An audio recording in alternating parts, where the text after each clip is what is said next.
Okay, so welcome to the latest edition of our policy writing seminar series. Today, we're going to have one of our final sessions with Dr. Finkel, who's going to kind of tell us the next steps in terms of policy writing. Before we get started, I do want to make a few announcements. First of all, you should have been receiving emails about our next workshop session, which will be on July 1st. And so the idea there is that by Saturday, June 28th, so that's tomorrow, at the latest the 29th, to submit a one paragraph describing your policy problem, right? And I know some people are working in groups, others are working alone. But I will again send out an email with how to upload those paragraphs. The idea is that we will meet on July 1st and we will workshop, i.e. peer review one another's paragraphs and kind of brainstorm ideas to kind of how to move forward with our individual or group policy papers. So that's one announcement. The second one is we do have the dates of the Banja Luka final culmination of all of this, which will be September 29th through October 1st. I'll include those details in the follow-up email as well. And so if you can respond to me in terms of whether you intend to participate in that, either virtually or in person, I'll attach the workshop details that our colleagues in Banja Luka have graciously set up a wonderful itinerary. So I'll include that as well. So those are my announcements. I don't want to spend too much more time. If you do have questions, of course, feel free to email me. I'll put my email again in the chat. And I'm going to turn it over to Dr. Finkel right now. Good afternoon, friends and colleagues. I'm joining you from Pittsburgh today. I'm jet lagged and a little bit under the weather, so apologies in advance for possible slowness. But today we're going to be. You have been working on your on the first portion of your defining your policy problem and identifying the. Allow me to kind of move this around so I can see you all better. Alternatives. And today our focus is going to be on the recommendations and executive summary session. And I want to kind of leave you with what comes next in terms of the process as well. So as we have always done, I thought that we would just briefly start reviewing a few things and just to kind of highlight what we have been highlighting, because these points are going to be really essential as you start thinking about your recommendation sections this point. Just to kind of recall, we are writing these policy briefs. You're taking this challenge on because you are really trying to push for a decision to be made. With the recommendation section today, as we talk about, this is going to be the center stage of why we are in this effort. So I wanted to make a recall for that. The ultimate goal of the policy brief is to stimulate a decision making. It's not to describe an event. It is not to kind of offer a bunch of equally valuable alternatives. It is to kind of to bring the audience towards a decision making. In that, there are the essential elements that we have highlighted in the past two sessions. We do kind of excite the policymakers to make a decision by highlighting the urgency of the policy issue that we care about and we're writing about.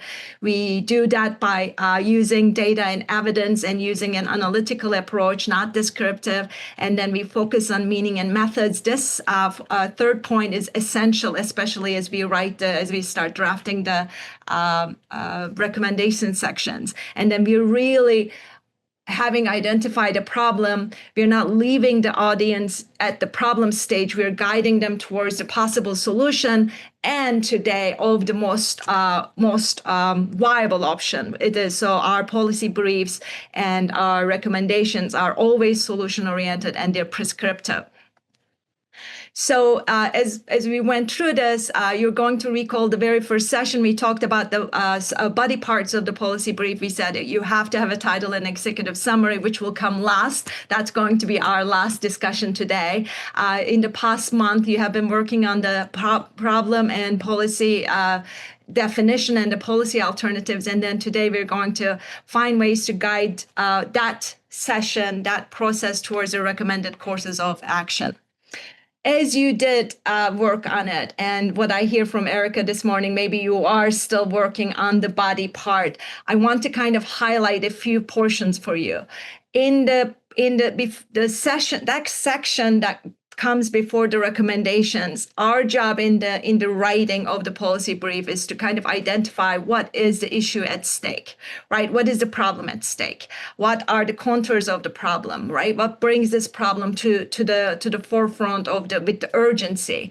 So we do this by suggesting what is happening and why it's happening, right? We're identifying this, the universe of this particular policy problem to an audience of policymakers. And then when we move towards what are the alternatives to current state, the status quo, we're articulating how things might change. This is what we kind of called, for the lack of a better term, policy alternatives. So this is the section, what we have body. The first big chunk of the policy brief is what you have been working for. And as you kind of do refine that section, these might be some things that you want to keep in the forefront of your work. So I wanted to kind of like leave you with this little summary. As you worked on the body of your brief, you are developing and you have developed the context and the scope of the problem. This is absolutely necessary to get the importance of the problem at hand, the policy issue at hand, and then use evidence and policy alternatives to convince the audience that there is a necessity for action. Again, right? This is what sets descriptive from prescriptive. We could define the policy problem, but if we just leave it there, what will the audience do with it, right? We actually end with a call that this necessitates a policy action, and then when we draft the policy alternatives, we're providing them with a menu of options. We're not directing one course of action. We're saying, here's the current status, this is why it's problematic, and here are alternative ways of addressing this current status. So when you do that with the policy alternatives, my last point for you to hopefully all remember is that we do this as broadly as possible, right? That's why it is alternatives, it's plural. We want to kind of credibly establish our policy brief that we're not one-sided. We are not just from the get-go recommending one course of action. We are providing them menu of options, and we're discussing each pros and cons in that policy alternative, right? It's the body before the recommendation section is really important to convey the audience that we're credible. We don't have an agenda our own to push one course of action. So in so many ways, we're kind of separating politics from the policy. So we're offering them a different possible solutions in this section, and identifying why the current approach is not working. What's the problem with it? And then here are the different ways of dealing with it. So I want you to kind of remember while you're drafting your policy alternative section, it is great to have as broad approach to it as possible. And include more than two. If you could do three possible alternatives, it's always great. It establishes the credibility of the alternatives even more. So I know we didn't do this in the past, but before we move on to the recommendations, the new form, is there any lingering questions that you had in terms of the body, the problem definition, and the alternatives? Or I'm also happy to kind of take them as it comes along. Okay. So today's new course, new chart that we have in mind is the recommendation. So this is from the very first session that we had, as I gave you the bird's eye view, if you recall. Recommendations are really, really important. So I have the plural in there. You could end up with one. You could divide one course of action into multiple individual steps, so it can become a plural course of action.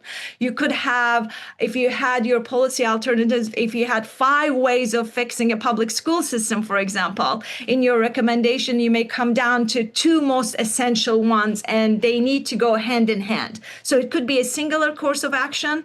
It could be a plural course of action. But from my experience, if it goes beyond three, then it becomes difficult to identify or separate from the previous section, which is the alternatives, right? So there is going to be some form of we need to establish recommendations different than the alternative section that we have discussed in the previous section.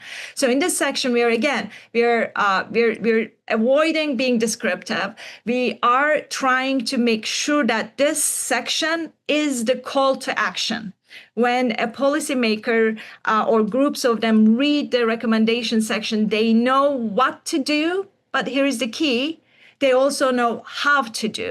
And this is what I try to emphasize as I teach my students, because oftentimes I get recommendations is like a shorter version of the policy alternatives, or one version of a policy alternative. They ended up there. It is different. Recommendations takes the course of action, the call to action, kind of makes a point, says that this is the best way forward, and here are the reasons, and then follows up with how that course of action can be implemented. So that how to implement it sets it apart from the previous section of discussion, bunch of alternatives, right? So we must, in the recommendation section, not only detail the courses of action, we kind of do what we need to do, draw the link between the problem and how. This is, again, a better one of the alternatives that were identified in the previous section, but we give them a roadmap of how to achieve it. So it doesn't just end up by saying that best course of action to X is Y. It takes how to achieve Y, right? Whether it is going to be hiring new teachers, whether it's going to be implementing a new curriculum, whether it's going to be a new consortium on migration, right? So it kind of gives the not only kind of makes the call to action, but gives them a roadmap of, if they choose to, how to implement that particular course of action. So that is the most important definitive characteristics of the recommendation section. How to implement it has to be part of the discussion. So here is what I had. This is what I absolutely hate doing in PowerPoint presentations, and yet today I couldn't get away from it. So it is very wordy, but I wanted you to kind of have in one slide, if the recommendation section is really important, and this is where we need to connect all the dots for the audience and for them to kind of believe us and buy our credibility. How do we do it? So again, I came up with 7 steps. This is not, like others have. I've learned from others. So I thought that if you're doing this for the first time, it may be a good roadmap for us. So one of the first things that we want to kind of pay attention to write an effective recommendation section is to be clear and direct. This is the same word of advice for throughout the policy briefs, but it gains a particular importance where we're writing the recommendation, right? Because this is the section we may be tempted to be, a little bit more abstract, a little bit more vague, because the policy problems that we're trying to fix in general are big. So we are tempted by facing a huge problem and offering a very specific solution oftentimes may not match, but I would like to argue against it and suggest that we have to do exactly that. Right.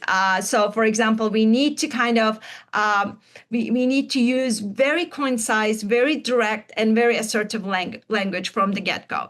For example, there is an example I have included there: increase funding for early childhood education programs by rural areas by 25% over the next fiscal year.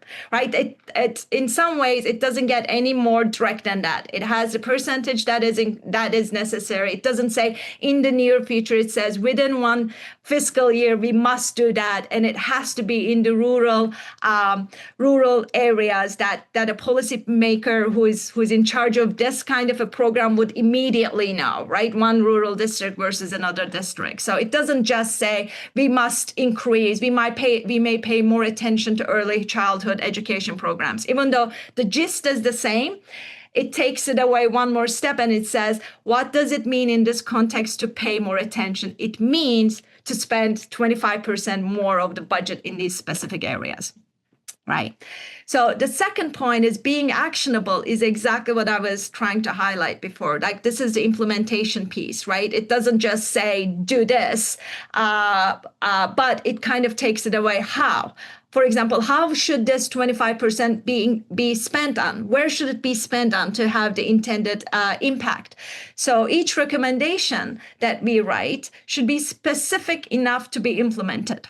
And one of the advices that I have received over the years is like if you catch a word yourself using improve, enhance, avoid those and try to find more specific versions of what the intended spirit is. So the example here is mandate mental health screenings in public schools annually, and do that by hiring more trained staff. Right? It doesn't just say mandate mental health screenings, because even though that is a very important, valid recommendation, it doesn't give the policymakers a kind of a hook. How? Right? Okay, I mandate it. Everybody should do it. But does that get me the intended effect of having those mental health screenings implemented? How can we do it? It requires more trained staff. So the funding should go towards the trained staff.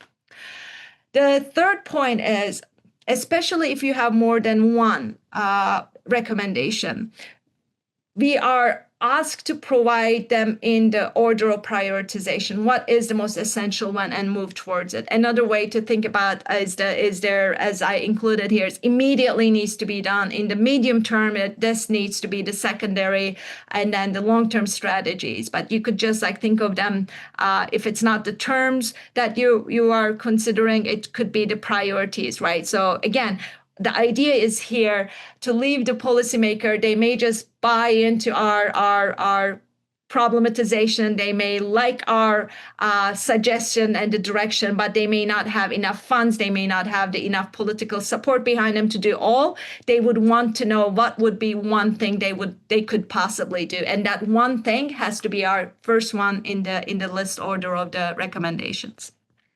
It has to be constantly, all of our recommendations have to be aligned with the problem statement. That is why, as you're working on the previous sections, like the problem statement, the more specific you get in it, the more aligned your recommendations will be, right? So I think it's apologies for the coy example, but it's like climate change is one, right? We think the climate change in and of itself is a problem, and it sure is. But writing a policy brief on climate change being the problem doesn't immediately lend itself into actionable points, right? Because there are different parts of the problem that is a problem. Is it the financing of it? Is it the mitigation policies? Or is it the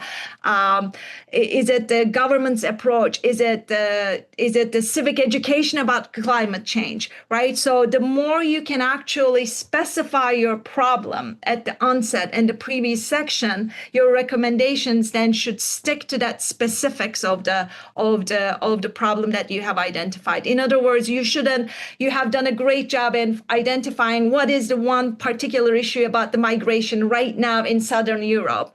In your recommendation section, you shouldn't go back to migration being a global problem, migration being a problem for workers, right? So you shouldn't open that up. Your recommendations should really stick to the specifics of the problem that you have so carefully developed in the previous section, and should align with it. So you're not under obligation. In other words, when you start writing your recommendation section, no one is expecting you to kind of have a general statement about the climate change, general statement about the migration. What you're expected to do is exactly sticking to the specifics of the problem that you have identified, and fixing that part of the problem, not everything all at once. So if it's the financing of the migration or the climate change, your recommendations should be exactly that, nothing more or nothing less. Keeping it short and substantive, again, I feel like these are the kind of the recommended courses of action throughout the policy brief. But here it also means my sources said 2 to 5 recommendations, and using bullet points, numbered lists for easy reading. And again, immediately lending the audience, like, what are the priorities? One is more important than the third one, kind of a deal. You could do that. I've also seen, and I have personally used, bolding the first action, right? Again, even though the recommended courses of action will be one, again, recall, I'm asking us to kind of think how to implement. The discussion about how to implement that course of action will be part of the recommendations discussion, and that could be that should also be short, swift, to the extent that we can. We're still using the evidence very strategically. You can refer to the ones that the data and the research that you have identified problematizing the policy issue at hand, and you can bring it forward. But this is not a section, absolutely not a section for a lot of new data or evidence. That belongs to the previous section. This is the section that you move forward by saying, I take this for granted now. But if there is one that you want them to kind of really, really, understand and cannot get away or ignore, you can also bring it here. There was an example, and I included here, for example, implement universal pre-K programs.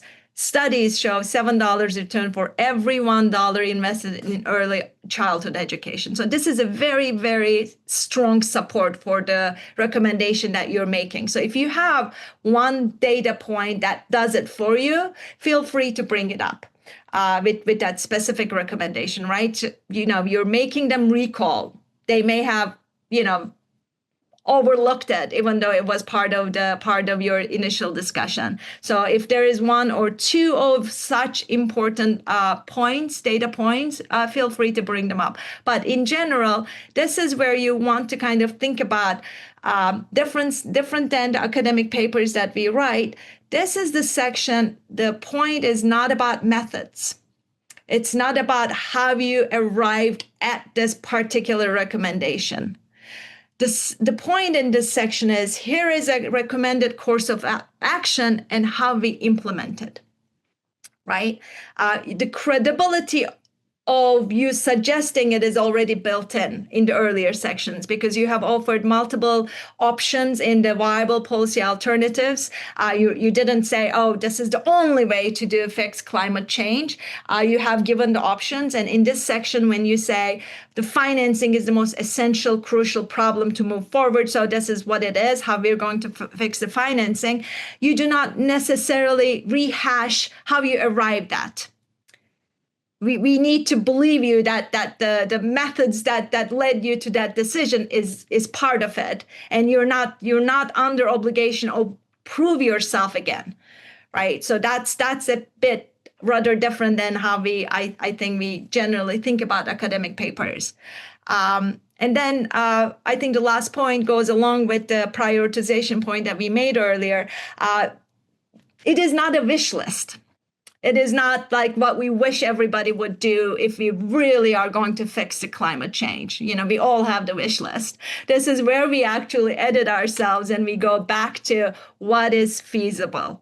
What is it that we can leave with them and they can actually do it? And oftentimes, if not always, it is far short-sighted than our wish lists and far less ambitious than our wish lists. But again, the idea is for them to say, okay, I can do this. I can do 1, 2, 3, 4 is out of my political, I can't sell this to the opposition. I can't get this. I don't have the money for this kind of an investment, but let me do X, right? So that's the kind of the difference between the recommendation section. So shall I take a quick break here and then see if you have any questions at this point? I mean, I personally kind of have this kind of a list somewhere on my desk when I'm writing, and I do it, and then I kind of check myself against it, and then it helps me self-edit before it goes on to the point. Because when you're in a writing phase, I don't always think, even though I know I should prioritize, I kind of like write it with the flow. So having this kind of allows me to kind of say, okay, I really wish this could be the first one, but realistically, politically, and institutionally, I know I can sell this to the Turkish government, so I'm just going to even take it off, or I'm just going to put it in the last one. So it allows you to kind of do self-assessments during the process. Randall, I'm sorry, I don't see everybody else's hand, so maybe Erica, if you do it, I'll let you. Randall so far is the only one. That's me. Maybe you want to.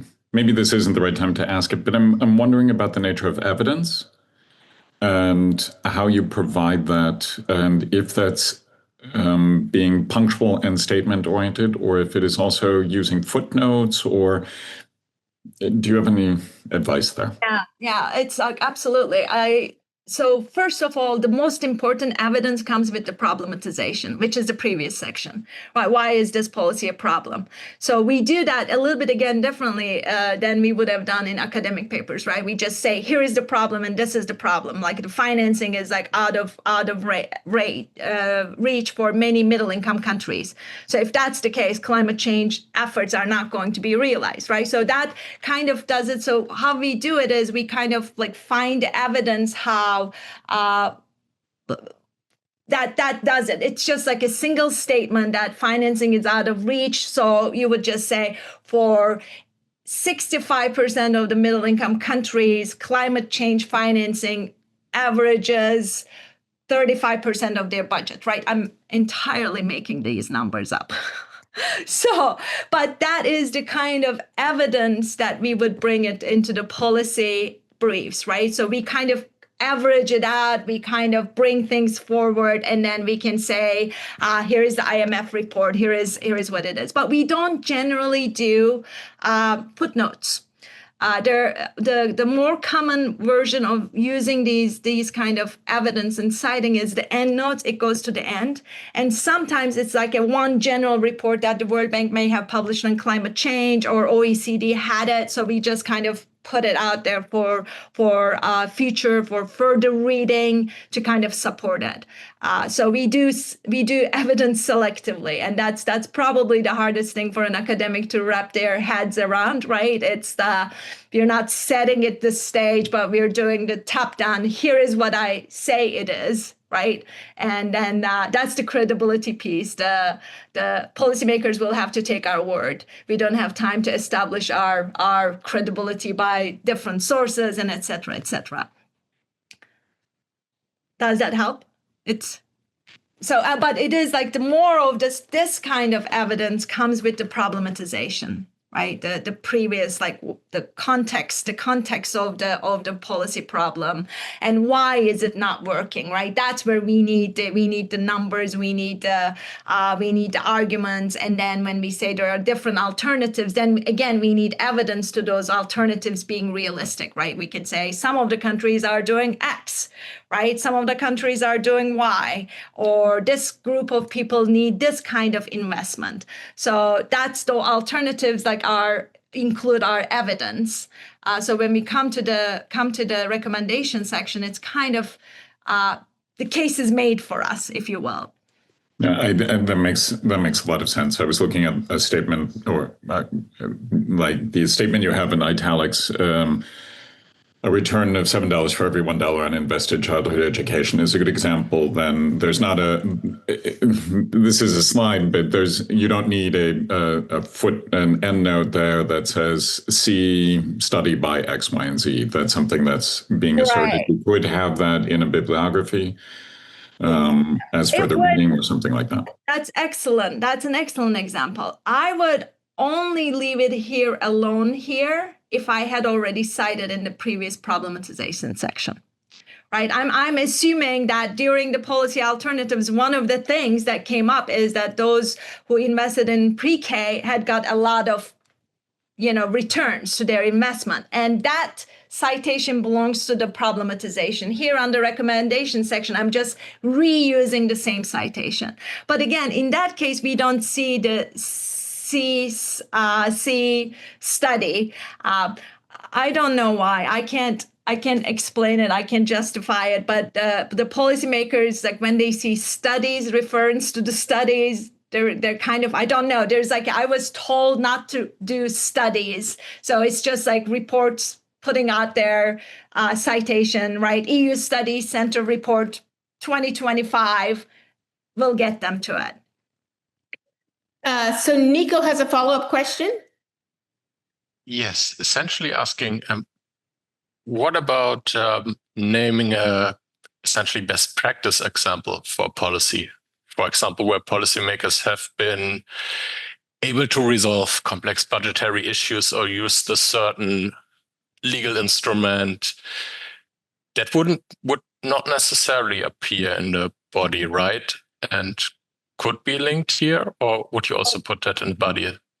Oh, I would definitely put it in the policy options, the section prior to this, right? The best example. So you're already kind of grooming them that there are best practices out there. So I did this in my last policy brief, and that's why it's so fresh in my mind. I get a comment back from the UN colleagues saying that best practices are like it's kind of normative, like who decided that they're best practices. It's so easily used, so I'm a little bit more mindful of it. It's not now that I do. OECD, for example, in all of its writings, they call it best practices. Right. My UN colleagues told me that they prefer good practices. So I will let you decide on how to do it. But Nico, that totally belongs to the previous section. And then it allows you then when comes the policy recommendation, then if you make a call for that specific instrument, you don't have to justify it. You already kind of groom me to think that's been adopted and has been effectively produced outcomes, right? So it is one of the best practices, and you're recommending this policy audience to kind of consider adopting it. Absolutely. I think that's a great way of using. I've always used it until I got this last pushback. So just to follow up, I'm just kind of thinking about what other people might be thinking, which is always a terrible thing to do. But so I understand what you're saying in terms of, okay, when we're citing this data or whatever that we have, that's going to go to the previous section. But I think that maybe some people still might be a bit confused in terms of how in that previous section, like what's the best practice to cite that data, right? Are we using footnotes? Are we using endnotes? Like what? I completely understand. Like you're not going to do that at the end. You're going to do that at the in one of the previous sections. But I still think people might want to know. So as I mentioned, it's like the common practice is not to use footnotes or in citation, because it distracts the reader from like seeing 3 pages of full information, right? So that's the common practice. Having said that, each institutional template is different, right? You can look at the examples that I provide and you can find one that definitely does footnotes. So it is up to the kind of the series, up to the kind of editorial management to kind of decide on it. For example, the few of the very kind of commonly known things, like the climate change, right? The 1.5% centigrade increase, that's no longer necessarily cited. Right. Everybody knows it comes from the United Nations Climate Change, committee. It's like there is like the report. I would include that at the end notes still, and then so that. If I'm the person who has not read much about the climate change and it's my first time, I have a list of further readings to do. But if it is like a superbly interesting and counterintuitive information that just pops out and you're making your case on it, then you definitely want to cite it. And I would do it as an endnote. I would just, Okay, thank you. But again, you have to pick your own style, and that's why there are different examples. For example, like the national security policy briefs are very different than international development briefs, right? You will immediately see a stylistic difference and the citation difference and how it comes in. So it's kind of like the nature of the beast, if you will, in the areas that we work in. But whatever we do, I think that's one thing that I emphasize with my students, because that's something somehow they overlook. I don't expect us to do it, but they flip throughout the thing, right? All of a sudden, there's an insight in writing citation, and there's an endnote, or there's like a 1 footnote, but there are 5 endnotes. So whatever we do, the most important thing to convey credibility of writing is to do it consistently. We good? Are there any other questions at this point? So these are the steps. What comes after is like, here's like one new example that I found today that we could kind of take a look at it, which to me is like superbly clean and neat. Maybe it's not like, it doesn't, come to you as the most sophisticated one you might see, but it kind of conveys the point. Policy briefs are not meant to be the most sophisticated writings that you want to write, right? They're the opposite. So this particular one says, policy recommendation section, to address the growing educational disparities in underserved communities, the following actions are recommended. And it gives you 3 bullet points, right? And again, my brain immediately goes, the first one is the most important one. Expand federal grant programs, right? But it does what I'm suggesting that we all start doing. Okay, that sounds like a good idea, but how? This one says increase the Title I funding to support schools serving low-income populations. And that funding must go to infrastructure, staffing, and enrichment programs, right? I'm not an education specialist, but I'm assuming that Title I funding can be spent in many other things. This one tells us that it should go to specific areas, and it should go to these specific 3 actionable points. The second one is incentivize teacher retention in rural areas, right? How? That sounds like a good idea to keep teachers in place, but how? It's suggesting, how about loan forgiveness, housing stipends for certified teachers? And to go back to Nico's original point, earlier point, is that this could be one of the practices that was identified in the policy alternative section, right? One of the best practices could have been the best way to kind of decrease the disparities is keeping good teachers in serving in rural areas. How did the successful ones did it? They offered some kind of housing stipends. So you're picking that trend that was developed in the policy alternative section in the recommended courses of action. And then the last one, launch national tutoring corps, right? And it says how to do it. So another stylistic point, if I may, whenever we do these points, whether we do here you see it's bold and it's bullet pointed. It's really important because it allows us to read fast, to understand fast. It's simple. And then it says, here's the recommended course of action and here's how to do it, right? It separates by visually, it separates by spatially, but it also does something that kind of like, it's my personal pet peeve. And I do that. So it's my bullet points. I'm extra careful when I do editing. So expand federal grants. And the second bullet point could say incentivizing teacher retention, right? Try to, in your editing sections, avoid it. Whatever the sentence structure form using, it should all be the same throughout all of your recommended courses of action, right? Expanding federal grants, then incentivizing teacher grants, launching a national tutoring corps. Because whether we know it or not, maybe subconsciously, those changes in the sentence structures in the one under recommendations kind of takes away the attention which we don't want it to happen. So that's the stylistic bit, if you will. These are from some of the examples that you have, right? The previous one is totally learning manual that I had, but you can take a look at the first one, right? It has like a little entry point that captures what has been discussed: environmental degradation negatively associated with women's empowerment in these 3 countries. Blah, blah, blah. And then it follows on like what needs to be done. Consider the following. right? In the next one, it's from a NATO, and it does again, it's like gendered piece, but it comes. You can see that institutionally how it's articulated is really different. So again, these examples, you do have them. Another set of examples, the OECD one, you get to see like OECD kind of like what can the policymakers do, right? Straight up, instead of saying, and it's I think it's a really good idea to use creative subtitles, perhaps just to kind of avoid recommendations. If you can kind of find a way to kind of state the recommendations, that's also very cool.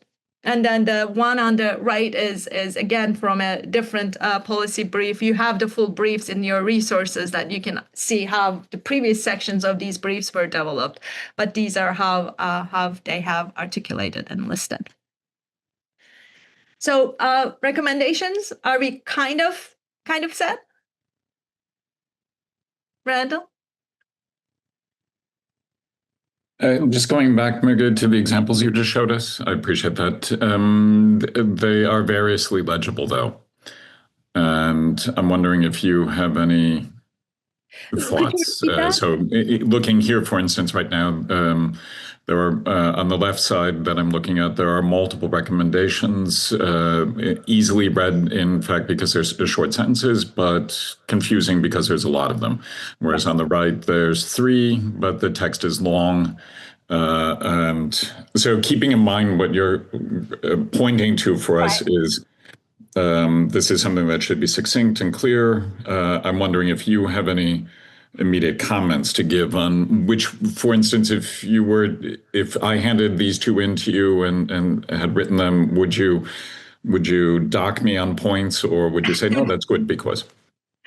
So I wouldn't dare duck any points from you, Randall. But if I were to kind of give some feedback, I would suggest that the one on OECD is very OECD-like. Right? It is like they're taking a giant policy problem and they're trying to break it into the molds. But I fully agree with you. It wouldn't satisfy me, right? For example, let's take a look at one of them. Promote appropriate incentive mechanism. If a student had written that to me in their recommendation section, I would definitely say this is not a recommendation. I have no clue what this entails or how I'm going to make use of it, right? This doesn't tell me anything. But within the OECD universe, because they're talking the country lingo, the governments that deal with OECD, they know what an incentive mechanism is, possibly, and they can do something with it. But I would definitely say this is not a recommendation. This is just like a wonderful list of, this is a wish list. It doesn't get me to the implementation point, right? So that's the piece. The policy recommendations on the right, it's wordy. I agree with you. If I were to give any comment, I would say this is not a kind of a commentary section. To me, it is written a little bit more like commentary. So on that one, my comment would be, like the third one, a careful reconsideration on employers' practices is needed. That takes the multifaceted nature of the telework into account. I would say I would rewrite this, and my bullet point would be to the effect of the employer practices that deal with the telework has to be re-studied, re-evaluated. Right? Because it just says that this kind of work is different than the other types of work that we're doing, and we don't know the evaluation of it. We must evaluate it. So I would find a better way of stating. So I agree with your initial gut points on both of those criticisms. But again, these go with the institutional setups, how they want it. On the one, I'm told 3 is always a good number. 3 policy options and 3 sets of recommendations. You're not overwhelmed. You can think of how this works. If you recall, the long-term, short-term, immediate term kind of listing of them also allows you to do it. In the long term, we want the word peace. In the short term, we want to kind of get rid of all nuclear missiles, right? So you can just kind of prioritize it, and then that could be an option. But I agree with your gut instinct of what I wouldn't like in both of these pieces.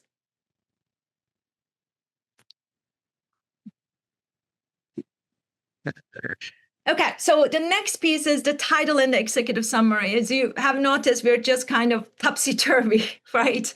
We built the policy body and the problem first, then you go to the policy recommendations. What is it that you want the policymakers to do at the end of this session? And then is the time to kind of come back to the first part. The title of your policy brief is more than a title, right? It has to hit a very sweet spot. And this is the same thing with the executive summary. So I'll do the title first. It has to be kind of interesting, but it has to be informative, right? It can't be kind of a jigsaw puzzle. Sometimes the interesting pieces are interesting to us, but they don't convey what it is about to the larger universe. That's what we want to avoid, because remember, our audience is non-specialist policymakers. Right, so we have to kind of appeal to them. So if there's an insider joke, for example, on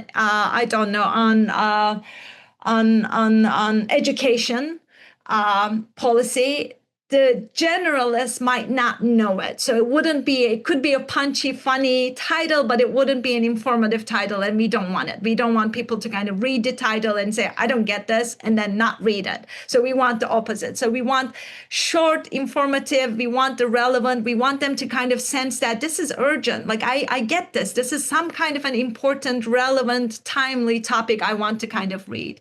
So these are some of the things that we actually had talked about in the original one, the very first. Yeah, how can I move my, okay.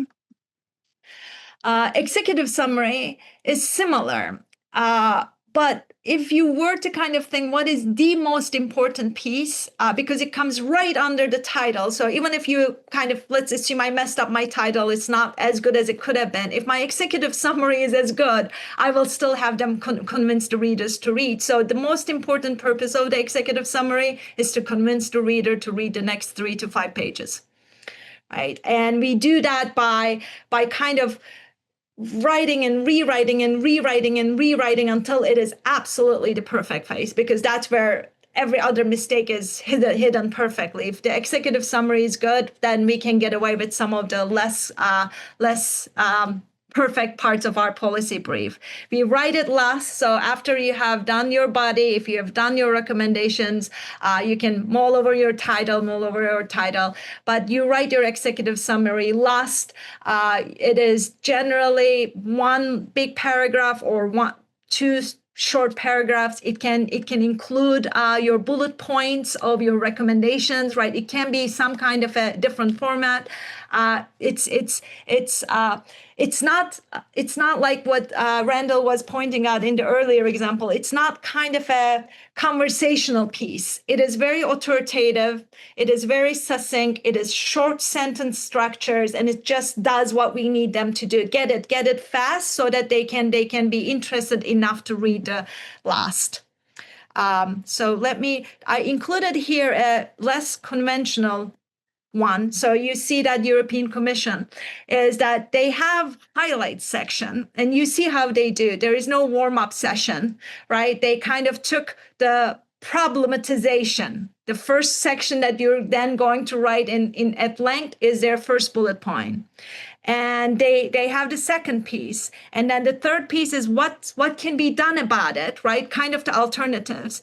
And then they kind of say there is this association, and then you end up with the recommendation, right? So this is kind of how they literally, you can think of your executive summary having the most important sentence of each of the body parts of your policy brief and rephrased it.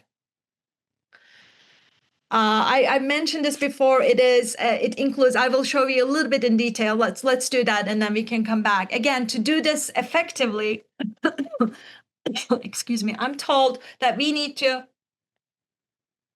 it can have many things, but it should have 3 parts. What is the issue? What is the policy? Why is it important? And what can be done about it? Right?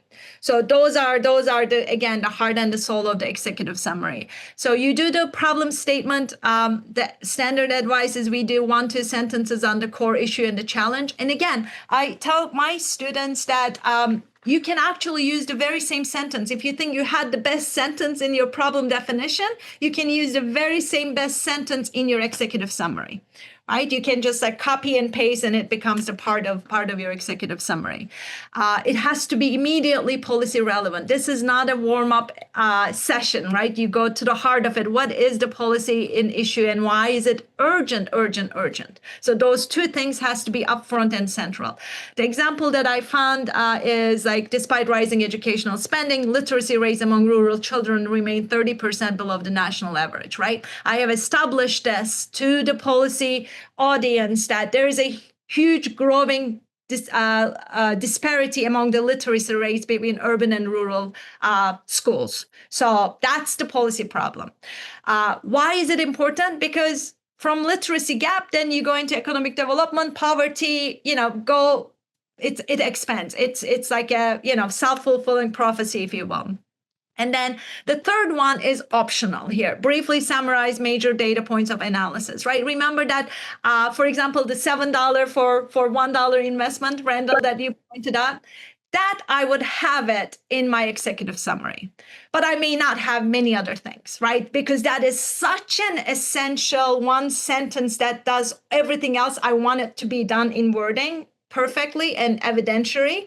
I would definitely call it there. But not every policy problem will have that one perfect data point. So if you don't have it, this is an optional point. You don't necessarily need to bring your data in the executive summary at all. But what you need to do is the policy recommendations and those bullet points, not the implementation, not how to do part that you will develop in the recommendations, but the bold parts of the actions, call to actions have to be included here. And this is one gap I see over and over in my policy students. They treat the executive summary as an outline of a paper. And the minute I see that this brief will do this, will look into the complicated financing mechanisms of the climate change, I already kind of check out, right? Yes, I know that's what you're going to do. I don't need a sentence on it. I actually need what your recommendations on those complex financing schemes are going to be, right? They think that they're just like using it as an introduction or outline of a paper, and it is absolutely neither. It's not an introduction. It is not an outline. It is a standalone 1 or 2 paragraphs that says everything else that will be said in the next 2, 3, 5 pages. So I would highly recommend you pay attention to it. And it's easy to do, again, because as we switch from the academic writing to policy writing, this section is not, and I have these conversations with my students. They'll say, but I said it. And I come back and I say, you didn't tell me what your recommendations are. You told me that this brief will recommend action. That's not enough for an executive summary. If I just read that, I have no interest reading the rest of the brief and I move on. Okay, I know we're out of time. So this is an example again from the same brief that I have previously used for the recommendations, right? You see that literacy, rural rates low, disparity influences the urgency is there.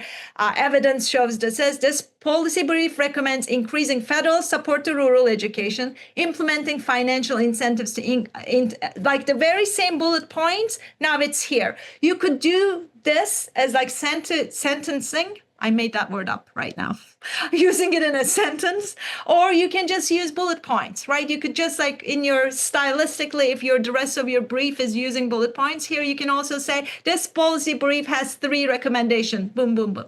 And that's your executive summary. You don't need a beautiful concluding sentence. You don't need an intro. So those are the essential parts of a executive summary. Any thoughts on that before I leave you with a few things on the editing notes? I emphasize and I encourage you to kind of think of the policy briefs, executive summary as like a really to sit on it, to sleep on it, and come back to it and then redo it. Because it is really, when it's done beautifully, you will tell as you're reading different examples, the right executive summary just already kind of lightens you up and you want to read more. The wrong one is drags. And if you're a teacher and your job is to have to read the rest, you're already kind of thinking, oh God, it's just like your heart sinks. But the right one really gets you to kind of, I want to read how this is going to develop, right? I'm curious about these recommendations. Now I want to know how we will arrive them, and then how I'm going to end up going back to my office thinking I can do this if right? How am I going to retain my teachers? I'm going to offer them a better coffee maker. It's like right? It's like that's where my head is today. So that's the best way to do it. And once you're done it, you have all of your policy brief in one place. What comes up next is the editing and design notes. These are some of the points that we've been discussing. I am recommending like reading through and having each other as you're going to do. It's like a jargon free. It's like eliminating jargon is our best friend. Factual, prescriptive, avoiding description, lengthy kind of wording. Bluff is, if you're going to recall, is bottom line up, first front. And it is hard to do, but it's kind of, if you think of it as a challenge, then you can, I suggest that you do it in all of the paragraphs in your policy brief. And that becomes like a central piece of writing, and it is really enhances the effectiveness of your policy brief. Every sentence, I ask this, and again, the few UN DESA does this still. Every paragraph in a policy brief or a policy paper, the first sentence is bold. When you put something in bold, you cannot help but make sure it is the best, right? It can't be sloppy, it can't be lengthy, it can't be a not right sentence. It has to be the best sentence. So it's a good way to kind of push you to kind of adopt bluff if you haven't practiced it before. Creative title and subtitles, right? If you can use question marks, feel free to question marks, right? It's like to kind of entice the reader with the flow. Graphics, boxes, tables are useful only if they add, not distract or occupy space, right? If you're using them to say less words, then absolutely. If it's a crucial graph that shows, there's an inverse relationship, it's like, yes, put it out there and everybody can see it, so you don't have to use words to articulate it. And then appeals to the eye with a style. It is kind of, makes it looks less substantial.